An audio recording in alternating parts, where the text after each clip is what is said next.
right, good seeing everybody. There are no injuries to talk about. Everybody's going to practice today, so look forward to the challenge of playing Cincinnati. Good football team, as you'd expect, coming down to the last four teams standing here. So we look forward to the challenge of playing them. With that, time's yours. What's the comfort level in Patrick practicing today? Yeah, no, he'll practice. He did the walkthrough this morning, and he'll practice this afternoon. Do you anticipate him being a full or limited participant? Yeah, I think we'll see. But, I think he'll do probably everything. But we'll see, yeah. What can you go on from past examples of players playing through injuries and how Patrick learned from that? He's had injuries before, so he can bank on, that past experience that he's had. But, he'll do fine. It's just a matter of making sure that he's safe safe as you can be out there on the football field. But. Andy, is it a case of just wanting to see him get through some things today, and then obviously next hurdles is obviously how does it respond for tomorrow's practice? Yeah, it's day by day. Yeah, day by day. Yeah, I'd tell you yes.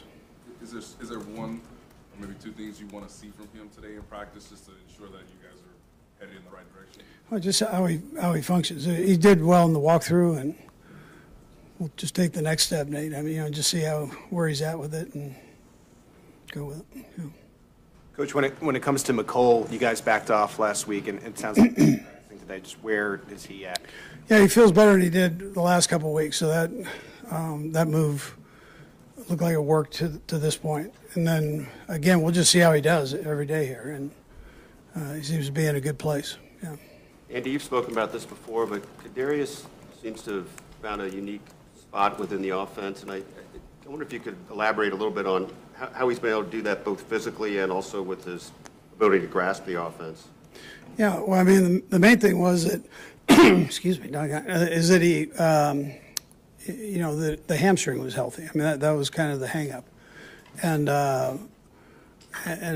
it kept occurring. I don't think, knowing him now, I'm not sure he ever let it get to the healing point because he wants to play. It's one of those things. So I'm sure he was saying, I'm okay, it's, fine. But because of his desire to be out there, he loves to play the game. That's what, that's what I've noticed most is he wants to be in there. So we backed him up a little bit and just made sure that he could be kind of get healthy in that area. And, he's been doing great since, knock on wood there. But, he's been doing great, yep. Did you feel like, or do you feel like he had a particularly fast grasp of what you're trying to do? He's a smart kid, yeah. Smart. Picks things up easy, yeah. Andy, any thought that Clyde could be up this weekend and also Joe Fortson? There's a chance. Probably more, there's a chance either one, but maybe more Fortson than Clyde. But we'll see how it goes, this week. You guys have played the Bengals so often in the last year or so. You feel like you know them about like a division opponent at this point with this many games? Yeah, I would say probably both ways. I would say that they know us and we know them. And, we're all searching for that little extra thing that you can throw at them. So we've played each other enough to, I'm sure both sides feel that way. Andy, Coach, when you Coach, look you at have Isaiah Pacheco, who's, of course, a rookie going into this game. Never been in this situation before as starting running back. What are your conversations like this week with them? Yeah, it's really with all the rookies. I'd just say just be you and go play. That's learn the game plan and don't be anything more or anything less. Just go play. Coach, there are people in Cincinnati who feel like they've got something. There's something that they have maybe mentally. Their players have more confidence against you guys. What do you say to that? Yeah, well, listen, they probably should. They've won 3 games, so, that's I'm sure that's how they feel. But that's okay. We're still going to play the game, so. Coach, you said both teams are searching for the extra thing to get on top of each other. What did you see from the last game that put them over the top of y'all? That wouldn't be smart if I answered that, but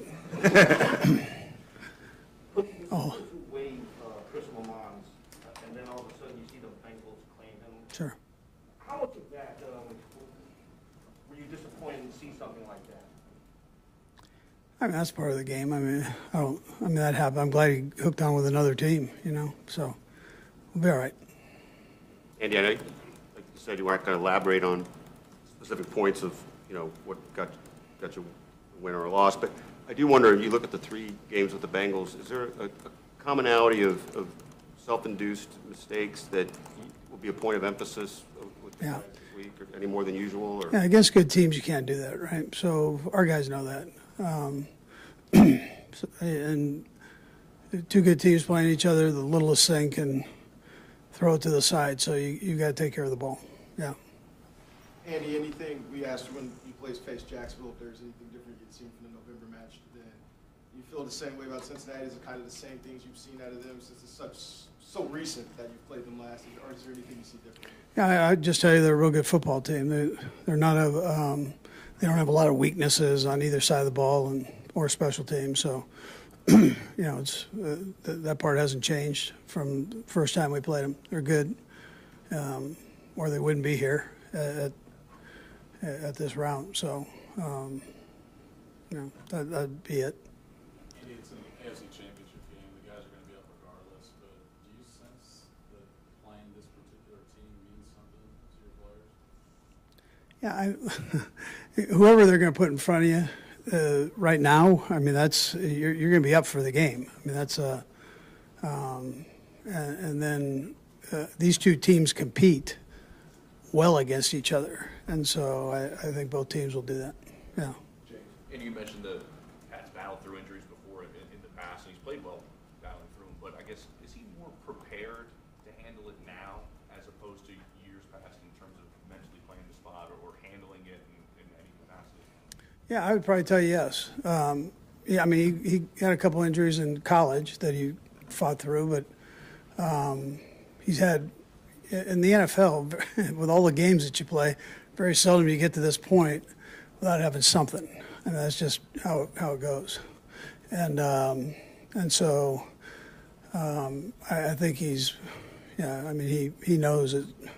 He knows that, and he's pushing through right now. And we'll just see. We'll see how he does here. I mean, you're going to be looking at him like we're looking at him. So. Andy, with the quarterback dealing with an injury, obviously you have to maybe adjust some things. I just wonder where you feel like your experience, having been the coach for all these years, helps you maybe get a quarterback, obviously maybe limited or hindered by something into a rhythm, to have them succeed in a better place. Where do you feel like your experience allows them to succeed? Yeah, you know what, Nate? I think we have enough in the game plan where you can kind of pick and choose where you want to go with it, and according to how the players are feeling, while they're playing, and so maybe experience helps. But there's enough in there that you can choose from and work any way you choose to go. And is that just a quick follow-up? Is that I think in previous times you said that there might be 250, maybe 300 plays for a certain game plan. Is just having a wider selection, does that also help too? Is that kind of? Yeah, that's right. You have a variety of things that you can go to. Obviously, you don't use all the plays in the game, but they're available, and so if you have to go a certain direction, you can go that direction with the calls. Patrick's just mental fortitude and fighting through injury in the past. Are you comfortable? Does comparatively very little at practice this week, Yeah, most likely he won't just do a little. He's gonna. I don't think I'm gonna have to go there with that. I might have to pull him back a little bit, but knowing him, I think he's gonna try to do everything, and we'll just see how he does. But I'm sure, I don't know what that number is, Michelle. I mean, whatever the number is, it is that he needs, but I don't think that's going to be the issue. Andy, Frank Clarkson, the top 5 career postseason sack big game last week. What are you seeing from him to suggest he could have another big game Sunday? And what is it about him in the postseason? Yeah, well, I mean, he's always fired up, but I guess there's a little something extra there that he has, but he's a relentless player all the time. His numbers speak for themselves, throughout his career. But it's quite a record, or opportunity for a record there with the sacks in playoffs. So you got to get there first to get them, right? And so he's had a lot of opportunities to do that when he was in Seattle and now here. Last one. Coach, there's a lot of talk about the passing game in both quarterbacks, but the Bengals are a very physical team, and so is the Chiefs. So how much emphasis is that going on in practice? Yeah, so, yeah, both teams are physical, and that's a good thing. It should be a great game to be a part of and for our fans to watch. So right now, though, you're not going to, go and bang each other up before the game and do that. But the guys know that. They absolutely know what you're saying, and so they'll prepare themselves mentally for that. All right, thank you. Okay, thank you guys. Thanks, Andy.